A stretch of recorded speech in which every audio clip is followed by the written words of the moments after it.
thrive. Today we have a very important topic, one that affects countless of families across the globe. Today we're talking about teenage depression. It's a topic close to our hearts here at Thrive because we believe in supporting families in anything related to faith, to family dynamics, or mental health. And joining us today is someone who brings a wealth of expertise and compassion to this conversation. I'm Natty. I'm Vida. And we are here to thrive. Please welcome Taylor Warren, a licensed counselor specializing in adolescent mental health. Taylor, thank you so much for being with us today. Thank you for having me. I'm so glad to be here. We're so excited. We are very excited. Before we dive in, could you tell our listeners a little bit about yourself and your background in counseling, please? Absolutely. So I am a mom of 2 toddlers and a wife. There's also a golden retriever in there too. But in addition to that, professionally, I am the owner of The Grove Counseling and Consulting in Johns Creek, Georgia. And I've been a counselor for 9 years now. Wow. With some previous background in school counseling. But now, as Natty said, I primarily work with teen girls and women in the areas of anxiety, self-esteem, eating disorders, and then, of course, depression is going to frequently coincide with many of those things. Why do you think teenage depression has become such a prevalent issue today? Yes, I think a huge factor with that is COVID-19, right? And that our current teenagers, many of them were middle schoolers when all of that happened. And so looking at the fear that arose during that time, the isolation during this critical developmental time for middle schoolers, it absolutely is going to affect their social and emotional well-being.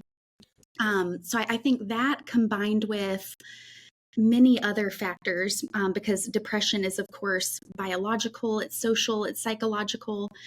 But when you look at the day and age that teenagers are living right now, the access to information we have, the access to knowing what everyone else is doing, so that ability to compare and just having higher expectations for what teens are supposed to be doing or supposed to know, it invites in so much perfectionism and disappointment in what you're doing and who you are and what your life is all about. So I know that's difficult for adults to navigate. So teens having access to all this information and social media, it's incredibly difficult for them to navigate that platform. And you, as you were talking, I was thinking, when I was middle school or high school, the only people we were able to compare ourselves were our peers, because there was no social media, there was no computers, and usually our neighboring peers are almost, within the same social economic status, Yes. and kind of values are kind of the same. The other thing is we didn't have these school shootings, Right. that the kids are having to deal with. So the life that they are living now, it's quite different. It is quite different. I agree. And to add on to some of that social media comparison piece, it's not an accurate comparison either. That what you're seeing online is people's highlight reels, it's filters, it's carefully crafted words and images. And yeah, when you look at the expectations, like I know when I was in middle school, there was not this expectation of knowing how to do perfect makeup or perfect hair. That was something, it was just known you get better at and you learn as you get older. But now teens have access to all that information, and there's that expectation that I am only pretty enough or I am only good enough if I can learn this and be good at all of these things right away. Right. It's just, it's an unfair and unrealistic expectation. Very unrealistic. We never did. We don't even wear makeup. That's what I was going to say. We never did. Yes. And it's all about, us feeling good, right? It's like Yeah. makeup makes you feel good Hmm. by all Oh, yeah, means, absolutely. but yeah, we need to have more room for people to be Right. individuals Yes. and to learn and focus on what's important to them and aligned with Right. their values. I Right. think the other thing, and that goes with social media today, is the bullying. Because I remember being bullied in school, but my bullies went home, Hmm. and then I went home. Right now, the bullies come home with you through your phone or your, social Social. media or stuff like that. Mhm. So Mhm. that also adds a pressure that we didn't have. Mhm. Yes, Mhm. I completely agree. And people are going to be so much more brave Mhm. hiding behind an anonymous profile or not having to answer to or answer for the words they're choosing to say. Right. Um, so, yes, it's a different time to be a teen, with increased challenges in so many different areas. Mhm. And then it's also increases in suicide. And then these crazy online challenges. OMG. Yes. Who these challenges are crazy, especially the one that you get to choke yourself and pass out. Hmm. And saw on the news the other day the parents of the young man who's 12. Oh my God. He went upstairs. Daddy said, "You got one more hour on Hmm. your phone, and then we go to bed." I think his little sister found him. Oh Lord. He was trying to do the choking um, Challenge. challenge, Hmm. and he never came to. Wow. Wow, that breaks my That heart. is, it Hmm. breaks my heart. It really does. He was 12. Mm. He was 12. So, yeah, they are in a much more difficult time than we grew up in. Mm. Um, Taylor, can you tell me some of the signs and symptoms that parents and guardians need to be aware of that indicate their teenagers are going through depression? Yeah, so some of the hallmark symptoms will be irritability, hopelessness, withdrawing, isolation, persistent sadness, or even lost interest in activities or things that they were previously interested in and enjoyed giving their energy and time to. It could be changes in concentration or sleep or eating. And then absolutely, to piggyback off of what you were just sharing from what you saw on the news, it's any talk of self-harm, death, or wanting to die. This is all going to be important signs to look out for. But Mm-hmm. not every depressed person is going to be talking about death, dying, or self Right, harm. right. But that is most definitely, of course, a warning sign Yes. and an outcry for help. Parents talk to kids about mental health without, especially because with teenagers it's hard to talk to. Yes. And how is hard is it, without them feeling that you're trying to stigmatize them or that you're invalidating their feelings? How can we have those conversations with a teenager? Yeah, so I would make the primary goal to be a listener, right? And listening to their story or what's going on with them, but then also working to intentionally validate their feelings, right? And that it can easily turn into feeling invalidated if we don't make it a focus and an intention to validate. So that's acknowledging how hard this is, identifying what that emotion is that they're feeling, maybe even normalizing some of it, and saying, I remember there was a season when I wanted to withdraw or I felt much more sad than I normally do. Mm. But I would also be open and flexible with your teen in that the person they want to open up to may not be you as the Mm-hmm. parent, Right. and that has to be okay. Mhm. Mm-hmm. Yeah. And so it's really validating their feelings and really making the focus of their needs the topic of conversation, right? And so that could be, well, if you don't feel comfortable sharing what's going on with me, let's find somebody at church. Let's see if there's a neighbor or a teacher or a coach who we could open up to and identify some of these things. Or maybe it's a mental health professional, right? And giving them a voice in that. So instead of saying, all right, here's the therapist you're going to see, and whether you like it or not, you're starting therapy, Mm-hmm. it might be, okay, I know starting therapy is hard. I know that can feel scary. Here are some options that I found online, and what you think matters to me. Who you think could be, a good place to start with matters to me. So I'd like for you to pick someone from this list and we will start there. That's Right. And so awesome. there still might be some resistance to therapy, but Of we're course. creating some of that buy-in by giving them a voice and a choice. Yeah. I Mhm. I think one of the things, and I don't mean this as a criticism, but Mhm. parents should not wait until a kid is a teen to validate Right. feelings. Right. Yes. Because one of the things I'm learning is, if you can't tell the 2-year old, the 3-year old, is that what you're crying about?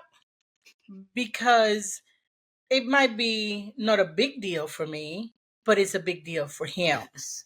or for Exactly. her. And I think that in general, as parents, we need to start validating those feelings and explaining those feelings. One of the things I like is the whole understanding. Are you sad? Are you frustrated? Are you upset? Yeah, mine is very loud and clear about those things. Very, very I'm vocal. sad. I'm sad. I'm angry. You're Yeah. a bully.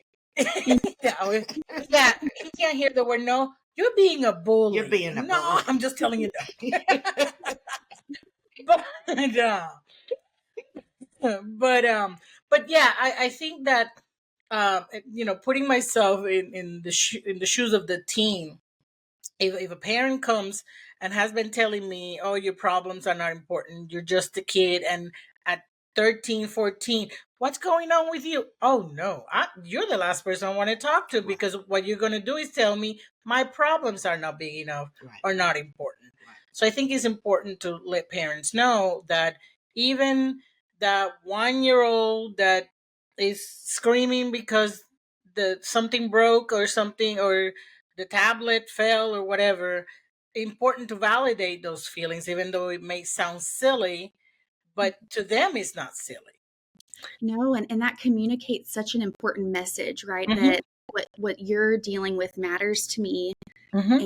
and I want to understand what you're experiencing. Mm-hmm. And we're seeing a massive challenge with our current teens of identifying the emotion.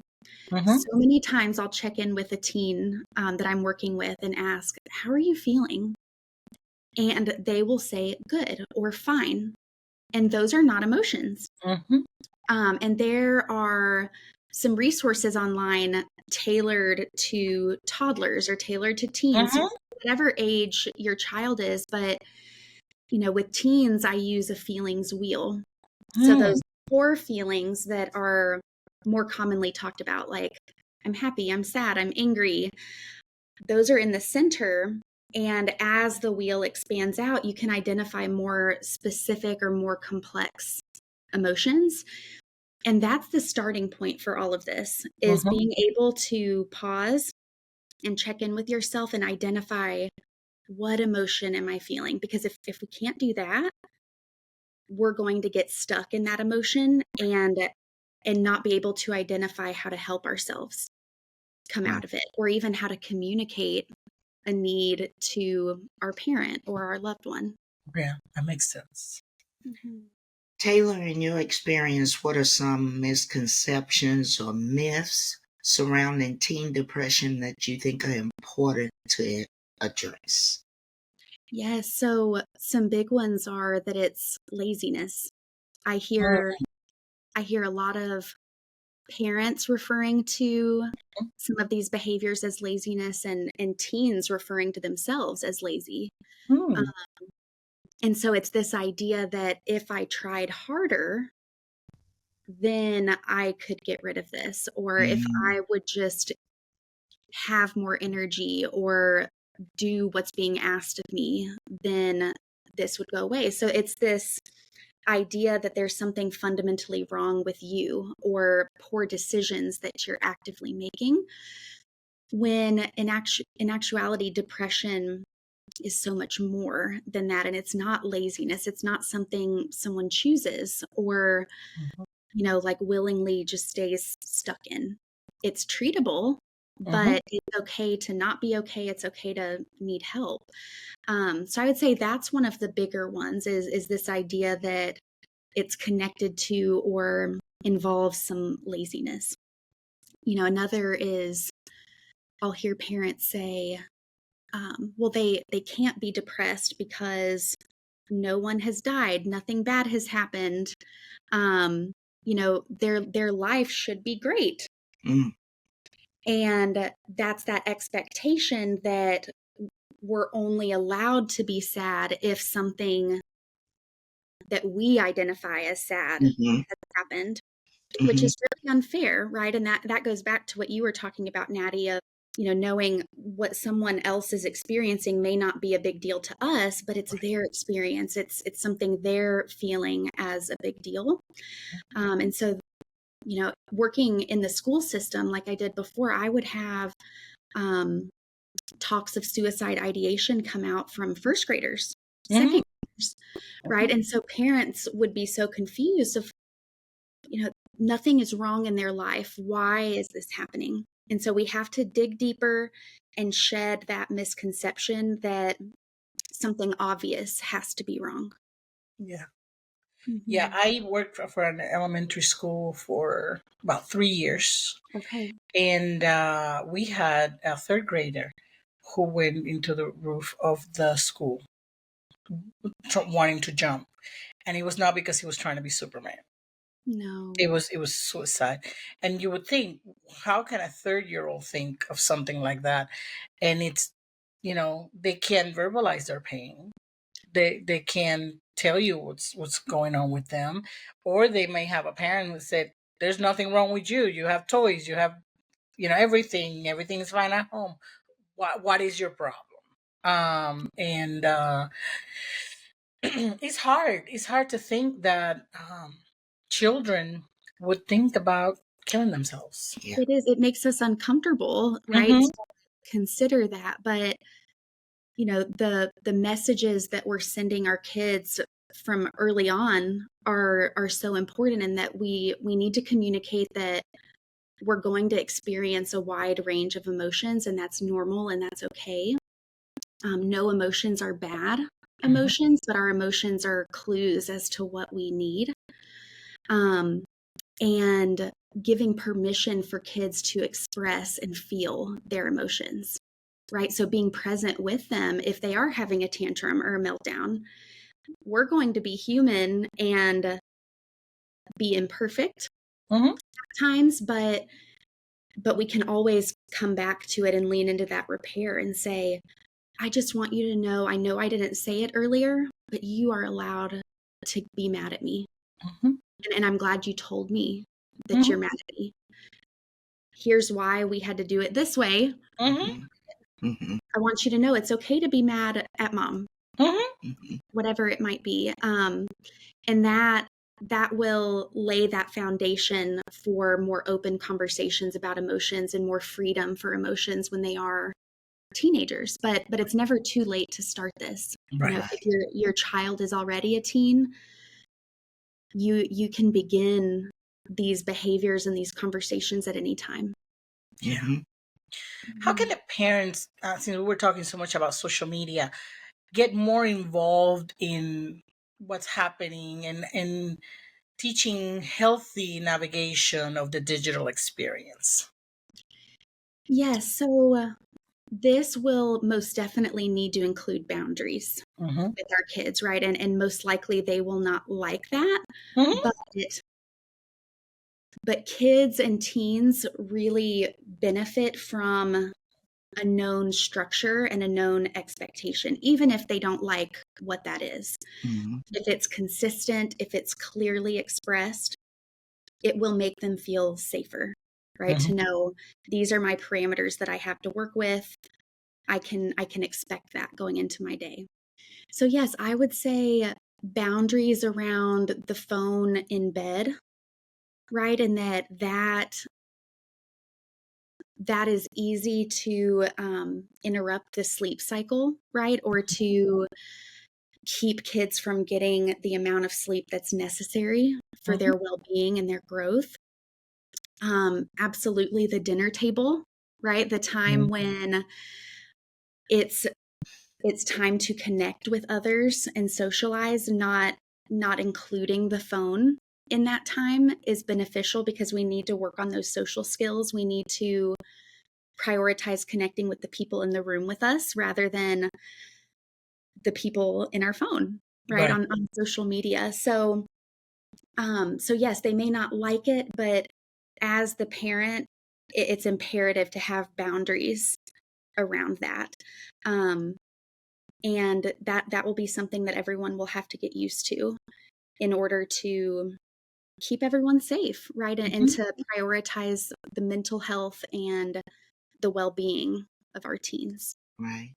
You mentioned the dinner table, and one of the things that I think about, can the dinner table be maybe the breakfast table or something like that? Because Yeah. there's parents that have crazy shifts.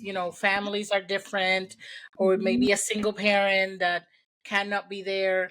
Um, the idea is to make sure that they have a moment where they connect as a family. I think I more than a agree. question is more like making sure that everybody knows that they can identify with there's a solution for you regardless of how your family is Oh, built. most definitely. Yes. Right. And that's more of like a general term, Yeah, right? yeah, Of like, yeah.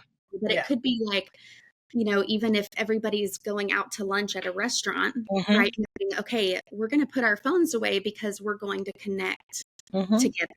Mhm. Um, and there could be tradition around that of, like Mm-hmm. what was something you struggled with today and like what was the best part of your day? And bringing that into the conversation so that it becomes normal to talk about the hard stuff and to also celebrate the wins, right? And it's normal to kind of download some of the day and be on the same page. I like Mhm. that. I I like like that. that too. For parents who suspect their teenagers may be experiencing depression, what steps do you recommend that they take for seeking professional help and support? Yes, so it's important to know of the options in your area, of course, but in general, there's a relatively new text line, 988 for suicide crisis and needing someone to talk to. So that could be a number that you text or message. So it's Mm-hmm. good for parents to know about that. It's good for teens to know about it. Also, in our state of Georgia, the resource of GCAL. If someone is in crisis or is needing immediate help, like maybe there are talks of self harm and active trying to harm oneself. GCAL, the Georgia Crisis and Access Line, is a resource that we have. Schools use it, but families can use it as well. And you are able to speak with a licensed counselor on the phone, and they can also send counselors to your location.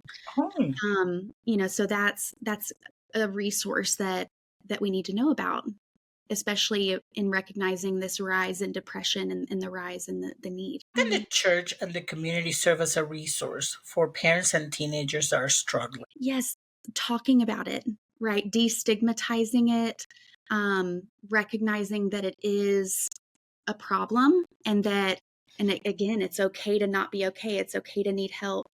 Many churches in our area have therapist directories, or even some churches may help financially with therapy for, for families who are in need of that. But then the church also can educate their staff, right? So the youth leaders going through some sort of training on the signs of depression, right? Or how to talk to teens navigating this, because the church is and should be the place where our teens can open up about this, right? Especially if it feels unsafe to do that at home. But these are trusted adults in their life who can be a support. So it's important that they have that training to be able to respond and even recognize some of the signs when a teen may not open up on their own too, because that's very common with depression, that we need to be aware and be able to see it so that we can address the need. Puberty is a very confusing time. Yes. So, how can we, as parents, tell the difference between these, not symptoms, but these signs that I'm seeing are natural puberty changes versus a potential depression, anxiety symptom? Yes, so it can be hard to tell the difference because there are going to be flare-ups and irritability and anger and resistance in a typical teen. Right. And so yes, it's important to look at the persistence of it. Are these little flare-ups, or are they consistently withdrawing, consistently irritable, consistent changes in sleep and concentration over a period of time? But it's also okay for parents to not know, right? And that parents in general are not trained therapists, right, who can diagnose. And so if you are unsure, I encourage you to reach out for help, right? And to get more information, right? And that we can share a concern with the primary care doctor. And they might ask questions too to figure out, is this clinical depression or clinical anxiety? It's also helpful to get more information from a therapist too, in that sometimes people, when they start therapy, they're not coming in saying, this is my diagnosis, but it's coming in saying, I'm not really sure what's wrong, but I've seen these changes. And then the therapist will, of course, ask those questions, get more information, and then ultimately end up with a diagnosis or not. But yes, if you're concerned about your teen, I encourage you to listen to your gut and to seek out that help if you are concerned. What about the balance between providing support and encouragement for your teen while you still respecting their autonomy and individuality during the recovery process? It's when I was growing up, I didn't have a voice. I did not. And when I was trying to get out, like when I went to college, I lost my mind because I couldn't talk about certain things at home. So when I went to college, I just went to, it was a buffet of experimenting, I did not have self-esteem. It was very low. Even though everybody was telling me I was beautiful, when I looked at me, I didn't see that, So that caused me to be easy prey in college because I was so inexperienced. I was so naive. It was like I was sheltered, and I didn't get to express how I felt verbally. So I would start acting out, doing things. So, you want to respect their autonomy and individuality, but it's so hard to talk to teens. I have a preteen boy. Okay. And an 18-year-old. These are grandsons. Okay. And they're both at my house right now. And they both live on their phone. And the thing that went through my head just when this conversation started, I'm going to go home and talk to them about all these challenges that's on social media. Come talk to us first. Mom, I saw this, or Grandma, I saw this challenge. What do you think? Because I promise you, if somebody brought me that challenge where they choke themselves out, oh, that's a definite negatory. No, we will not be doing that. It's just, it was hard for us, but it's so dangerous these days. And just looking at a little rectangle device can just... Yes, but the pressure is so high, the desire to be known and seen, to fit in. And accepted. the way to do that now is by getting likes, and by completing the challenges that are out there. Because I think, teens these days, when you talk to them about what's most important to them, it's fame. It's being known, being seen, being famous in some way or for something. But yes, both of them want to be YouTube creators now that I think about it. They do. Both They of them. do. It's one of the most common career aspirations for teens right now, to be TikTok famous, YouTube famous. That's great. Yeah. That's the desire. That's the goal, right? And so that involves fame, being known, being liked, being accepted, and it's through social media. Right. Yeah.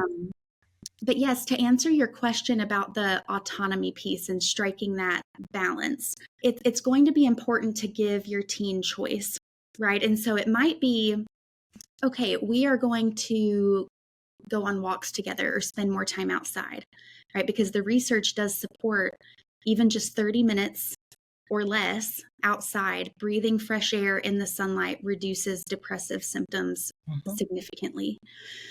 And so it might be, we're going to go for walks, but, we're going to do it at some point today.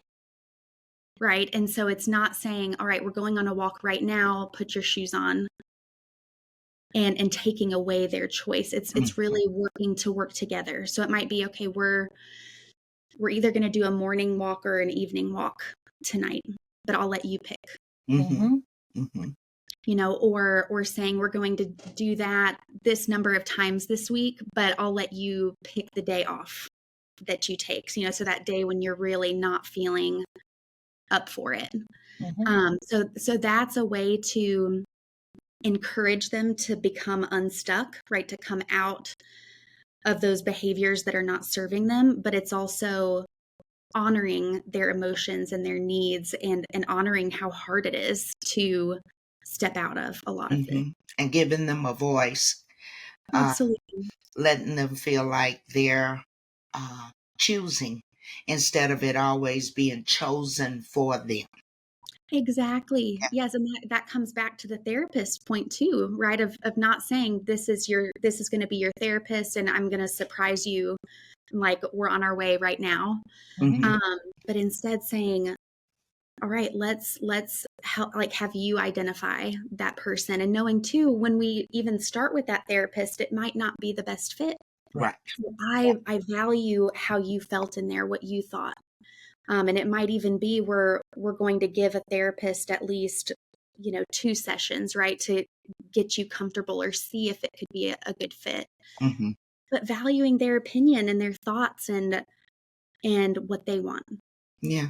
I think it's also important when you're saying, come to mom or grandma when you see these things, in the way we react when we see them.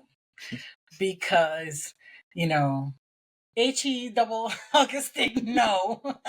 Right. It's going to send them running the other way. Yeah. Exactly.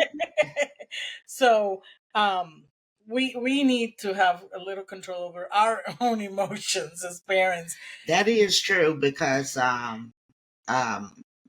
most of the time, well, all the time, the way I feel shows on my face. I come from a line of very expressive women. Okay. And I really had to practice the looks on my face, especially when I don't agree with what you're saying. I don't want it to show all over my face, but on the inside, I'm going, oh no. But on the outside, I've tried to train myself. Most of the time, it's hard.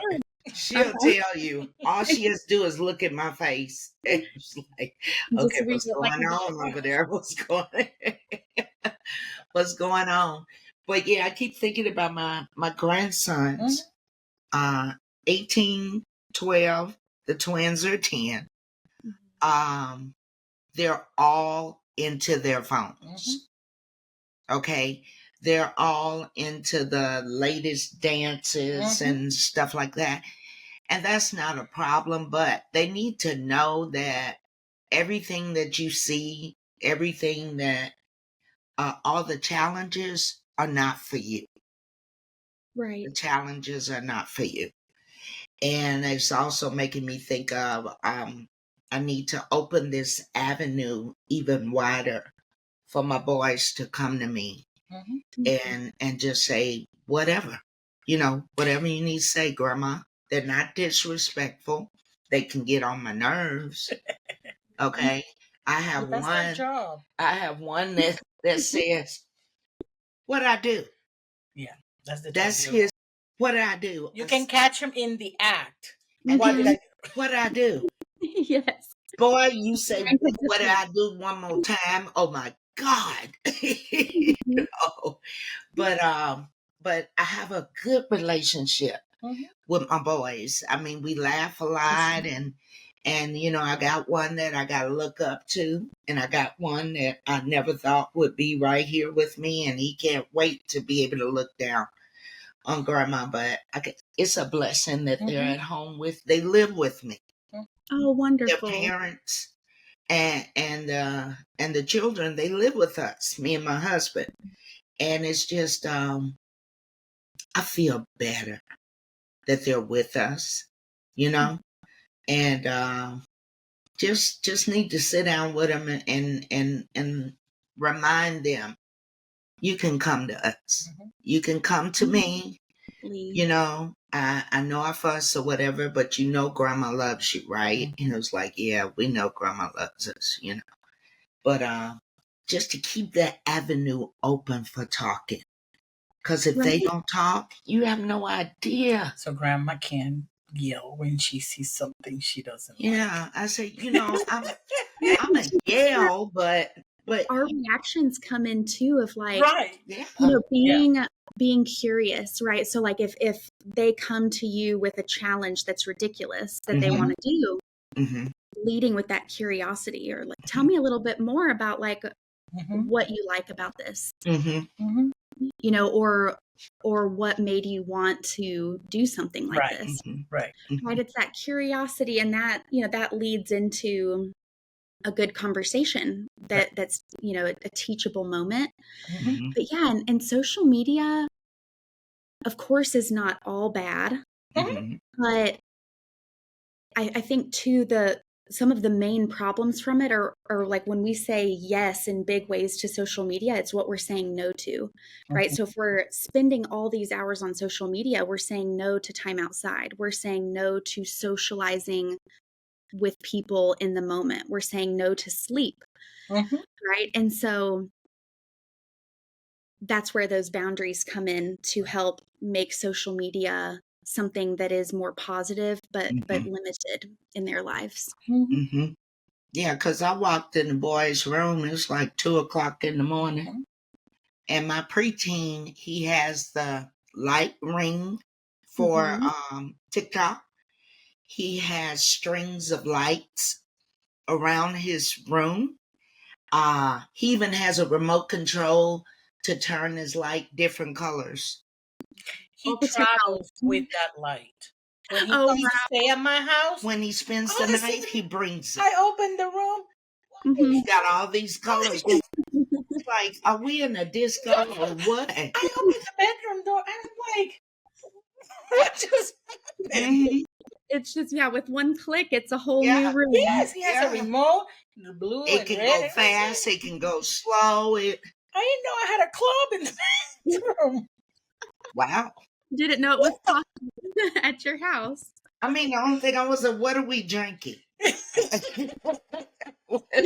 You need snacks? What are we drinking in it?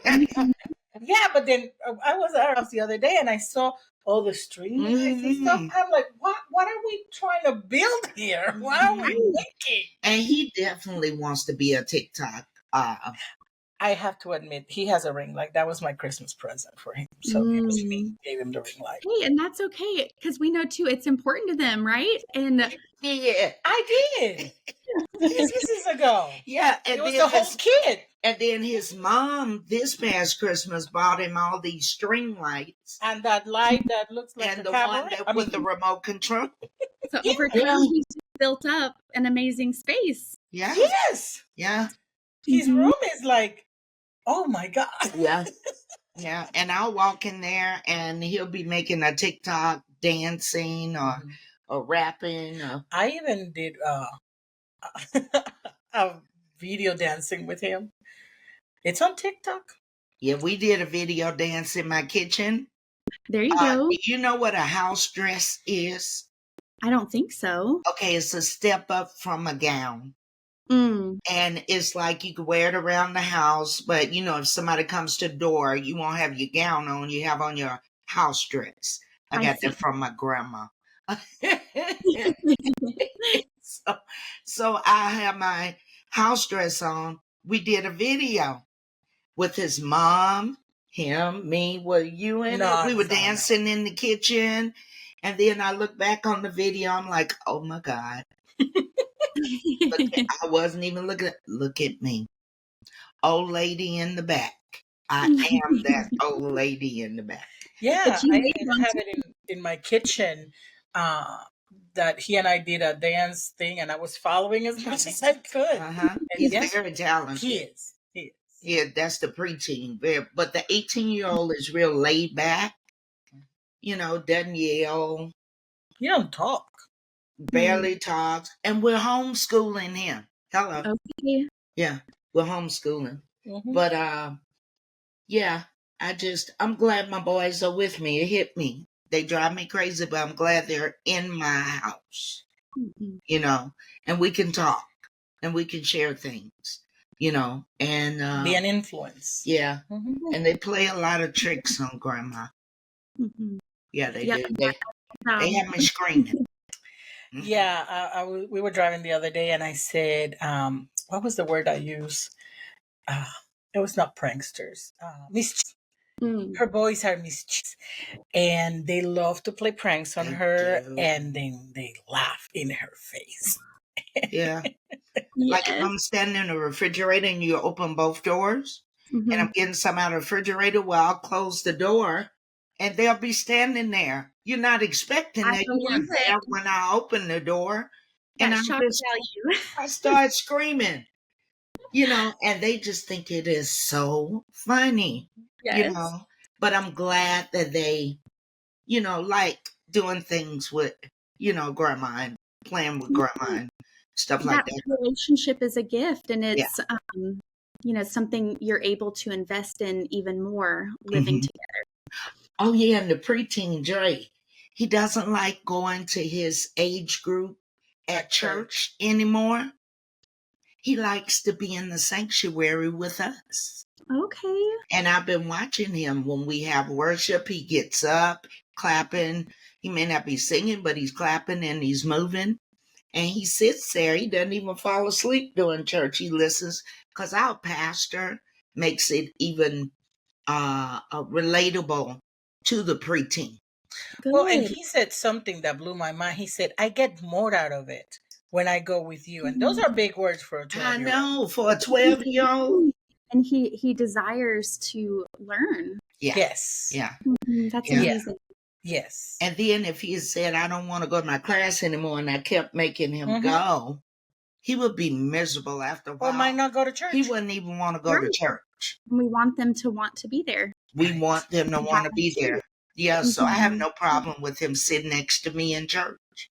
I have no problem at all.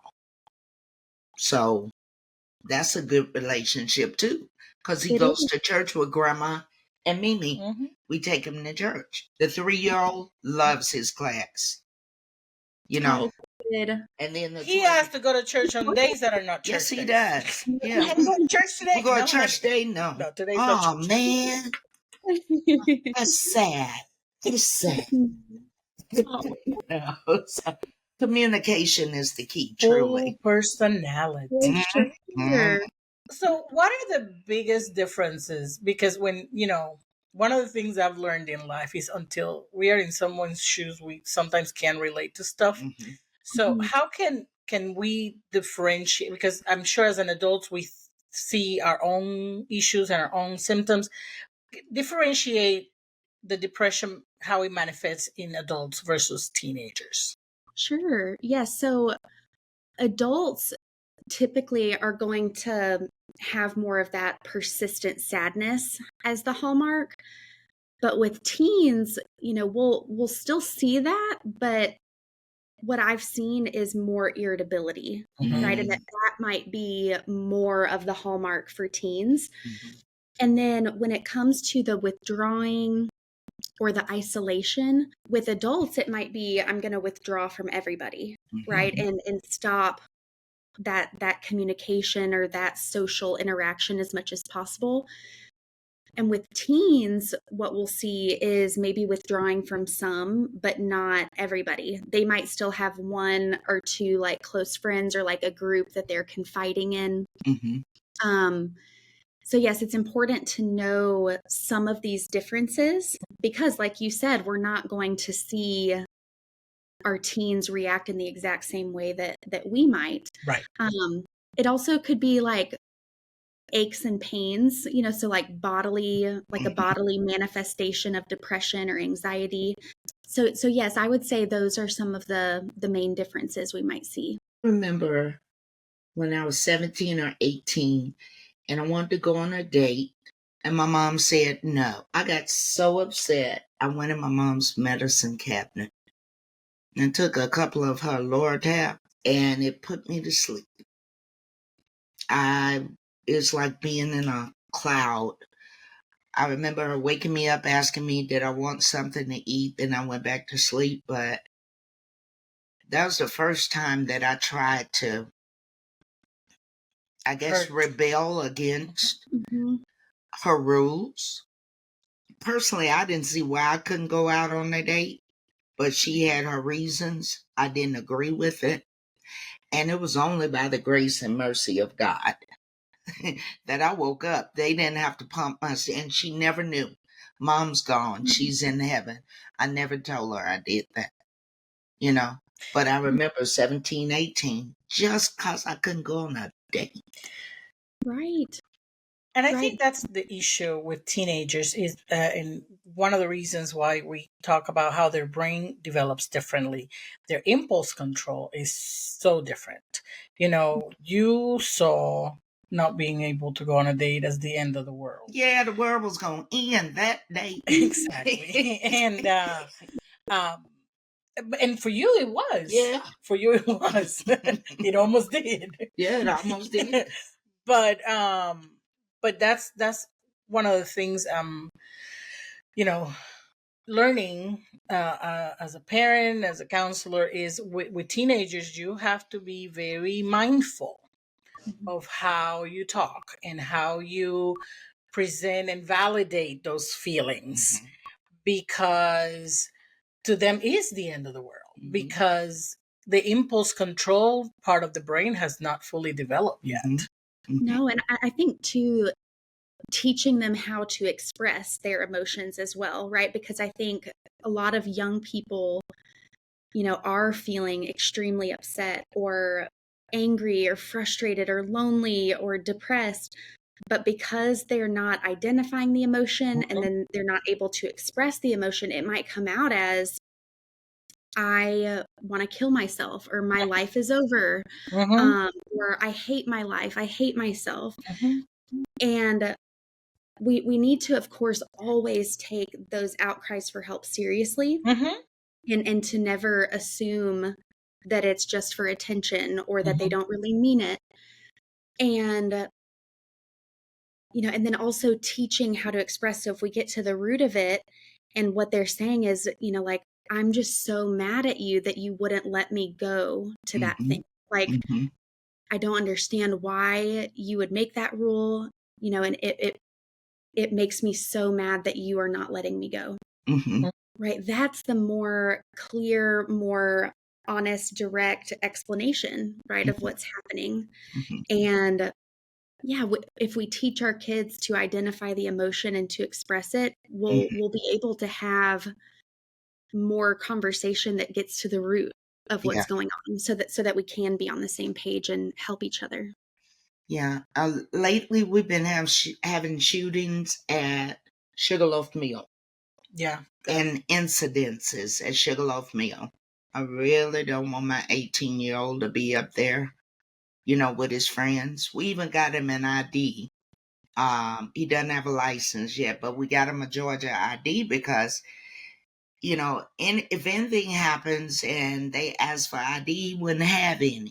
So his mom took him to get his Georgia ID, which is good.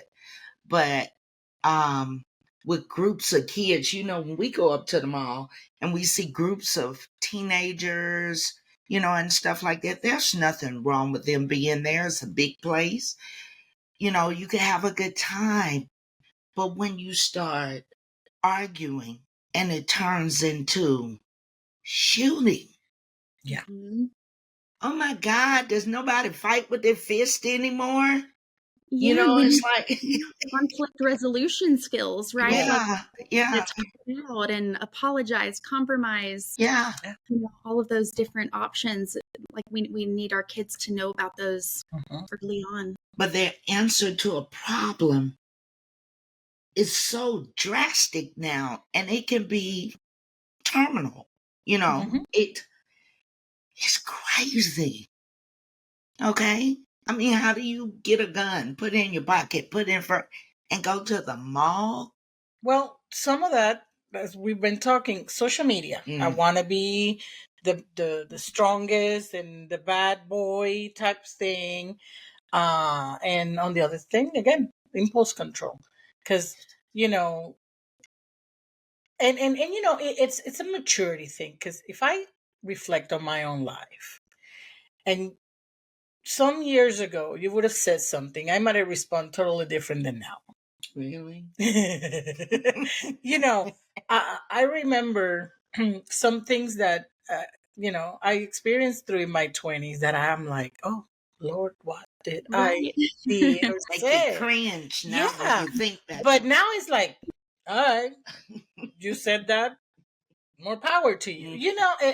Maturity, in age, and they don't have that because Mhm. they're teens. Mhm. They still have not have life experiences and uh, done things and matured enough, and their Mhm. brain is not mature enough to not think that there's something beyond this situation Mhm. that's in front of me. Mhm. Right. It's right now. It's almost like a toddler. Mhm. It's Mhm. right here, right now. Mhm.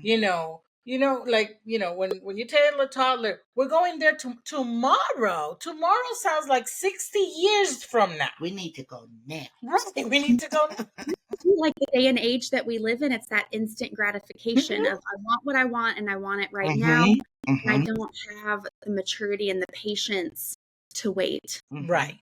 Um, and so yes, we're going to more drastic answers because of that, and because of so many other things, right? It's a complicated situation, but yes, it's so imperative that we're teaching conflict resolution, identifying emotions, coping with our emotions, because Yes. they're all normal and okay. Yes. Mm-hmm. Well, Taylor, lastly, what words of encouragement or advice would you offer to parents and teenagers who may be listening to this podcast and feeling overwhelmed by the challenges of teen depression? Yes, I would encourage teens and parents to not navigate this alone, to turn to community, to build community, and Mhm. to use the many, many resources in our world to navigate this. Um, and also it's so much more common than I think people realize. Mm-hmm. And so it's important to recognize that you're not alone. You don't have to navigate it alone, but that this is treatable. There's hope. There are people out there who care and who can help. But specifically in the Christian community too, I hear so often people wrestling with this idea of it being like a lack of faith, right? And that if I had more faith, then I wouldn't be this depressed, or if I had more faith, then I wouldn't have anxiety. That is not fair or accurate, Mm-hmm. right? And that Right.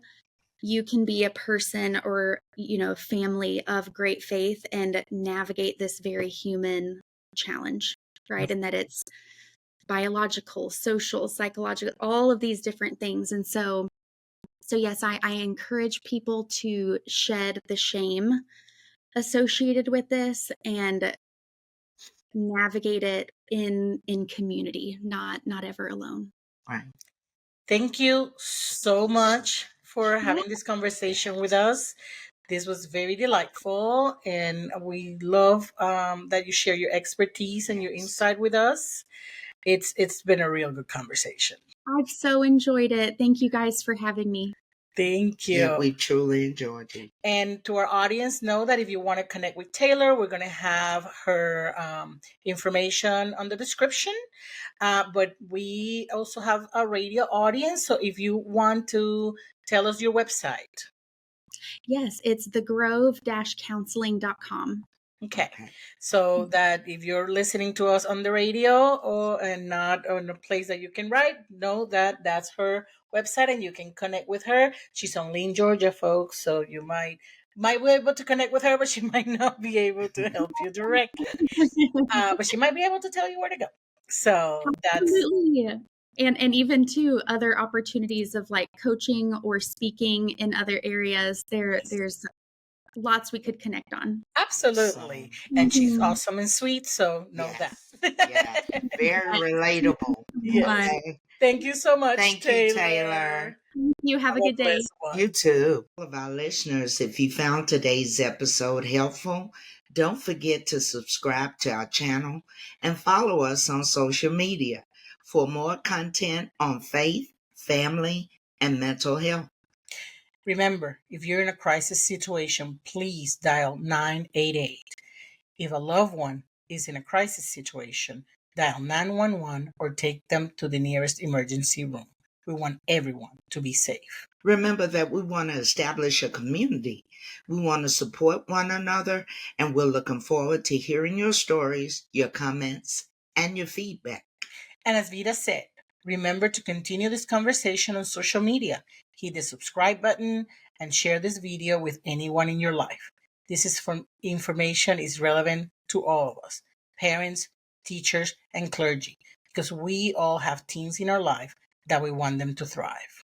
Stay safe, and until next time, Don't forget to thrive. Have a blessed day. Bye-bye. Bye-bye.